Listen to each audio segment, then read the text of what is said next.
আজকে আপনারা শেখ হাসিনার গোপন কিছু কথা জানতে পারবেন।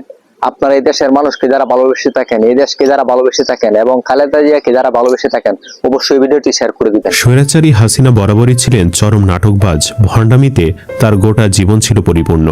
জুলাই আন্দোলনে যখন ছাত্ররা একের পর এক প্রাণ দিচ্ছিল, তখন সংবাদ সম্মেলনে এসে চোখে গ্লিসারিন মেখে কান্নার নাটক করেন। অবশ্য তার এই নাটকের এপিসোড এটি প্রথম ছিল না। 1994 সালের দিকে হাসিনার প্রথম নাটক ধরা পড়ে তার বাসার কেয়ারটেকার মুক্তিযোদ্ধা মতিউর রহমান রেন্টুর কাছে। হাসিনা সেই ভণ্ডামি আমার ফাঁসি চাই নামক বইয়ে লিপিবদ্ধ করে গেছেন রেন্টু, যেখানে এই লেখক লিখেছেন ভোট পাওয়ার জন্য হাসিনা যেভাবে লোক দেখানো নামাজের নাটক করত, এমনকি হাসিনার কান্নার নাটকও তিনি এই বইয়ে লিপিবদ্ধ করে গেছেন। চলুন সেগুলো সম্পর্কে জেনে আসা যাক। রেন্টু লিখেছেন, বঙ্গবন্ধু কন্যা শেখ হাসিনা 1994 সালের শেষ মুহূর্তে ধানমন্ডি বাড়িতে উঠেই 95 সালের জানুয়ারির প্রথম থেকেই জোরে সোরে লাগাতার আন্দোলন, সংগ্রাম, হরতাল, পদযাত্রা ইত্যাদি শুরু করলেন। দুপুর 2টায় টঙ্গী থেকে মহাখালী পর্যন্ত পদযাত্রা শুরু হলো। অর্থাৎ টঙ্গী থেকে সবাই পায়ে হেঁটে মহাখালী যাবেন। মহাখালীতে মঞ্চ তৈরি করা আছে। পদযাত্রা শেষে এই মঞ্চ থেকে শেখ হাসিনা ভাষণ দেবেন।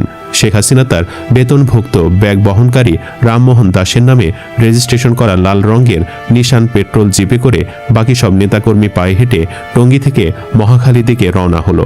প্রায় 5-7 হাজার লোকের পদযাত্রা। হাজার লোকের ঠিক মাঝখানে শেখ হাসিনা জিপে করে পদযাত্রার সঙ্গে তাল মিলিয়ে চলছেন। পদযাত্রার মাঝে মাঝে গোটা বিশেক রিকশায় মাইক বেঁধে নানা ধরনের স্লোগান দেওয়া হচ্ছে। জানুয়ারি মাস, শীতের বেলা, হাঁটতে খুব একটা খারাপ লাগছে না। দুপুর গড়িয়ে বিকেল হবে হবে। হঠাৎ একটি মাইকে বলা হলো, জননেত্রী শেখ হাসিনা এখন আসর নামাজ পড়ছেন। সঙ্গে সঙ্গে সবগুলো মাইক থেকে বলা শুরু হলো, জননেত্রী বঙ্গবন্ধু কন্যা এখন আসর নামাজ পড়ছেন। ঘড়িতে তখন 3:15 বাজে। প্রেসিডেন্ট সদস্য তোফায়েল আহমেদ বললেন, আরে থামো থামো, এখন আসর ওয়াক্তই হয়নি, একটু পরে বলো। এই কথা শুনে সব নেতারা হাসাহাসি শুরু করলো। এদিকে বঙ্গবন্ধু কন্যা নিশান পেট্রোল জিপের বড় বড় জানালার গ্লাস খুলে নামাজ পড়তে শুরু করলেন। আর পদযাত্রার হাজার হাজার পুরুষ জিপ গাড়ি ঘিরে শেখ হাসিনার নামাজ পড়া দেখতে লাগলো। নামাজ শেষ হয়ে গেল, কিন্তু মাইকে নামাজ পড়ার প্রচার শেষ হলো না। প্রায় 1 ঘন্টারও বেশি সময় গোটা বিশেক মাইকে শেখ হাসিনা নামাজ পড়ছেন প্রচার করা হলো। অন্য আরেক দিন মোহাম্মদপুর থেকে পদযাত্রা শুরু হয়ে গুলশান আমেরিকান এম্বাসির সামনে দিয়ে বাড্ডায় যেয়ে শেষ হবে। পদযাত্রা শুরু হলে শেখ হাসিনা ডেকে বললেন, নামাজের ওয়াক্ত হওয়ার পরে যেন মাইকে বলা শুরু করে, ওয়াক্তের আগে যেন বলা শুরু না করে। এবার মাইক ম্যানদের আগেভাগে জননেত্রী শেখ হাসিনার নির্দেশ জানিয়ে দেওয়া হলো এবং আজ নামাজের ওয়াক্ত শুরু হওয়ার পরই মাইকে প্রচার শুরু হলো। নেত্রীও যথারীতি নিশান পেট্রোল জিপের জানালা খুলে নামাজ আদায় করলেন।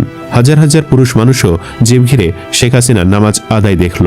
পদযাত্রা শেষে বঙ্গবন্ধু কন্যা তার ধানমন্ডিস্থ বাসায় গেলে তার এক সঙ্গী বলল, আপা, আপনি নামাজ পড়তে থাকলে মানুষ ভিড় করে আপনাকে দেখতে থাকে, এতে নামাজ নষ্ট হয়। আপনি নিশান পেট্রোল জিপে পর্দা লাগিয়ে নেন। উত্তরে শেখ হাসিনা বললেন, না, পর্দা লাগালে জিপের ডিফেন্সই থাকে না। তখন ওই সঙ্গী বলল, তাই তো আপা, আপনি জিপে বড় একটা চাদর রাখবেন। যখন নামাজ পড়বেন আমরা তখন ওই চাদর দিয়ে জিপটা ঘিরে রাখবো, যাতে আপনার নামাজ পড়া কেউ দেখতে না পারে। জননেত্রী বললেন, না, তোমরা তো সব ভাইয়ের মতো, চাদর লাগবে না। হ্যাঁ, এটাই ছিল হাসিনার ভণ্ডামি। ইবাদত তার কখনোই লক্ষ্য ছিল না। লক্ষ্য ছিল নামাজে নাটক করে মানুষের সিম্প্যাথি আদায় করা, যা তিনি ক্ষমতায় থাকার শেষ সময় পর্যন্ত করেছিলেন। সুপ্রিয় দর্শক, হাসিনার এই নামাজের অভিনয়ের কাহিনী কেমন লেগেছে আপনাদের কাছে? কমেন্ট বক্সে জানিয়ে দিন। ভিডিও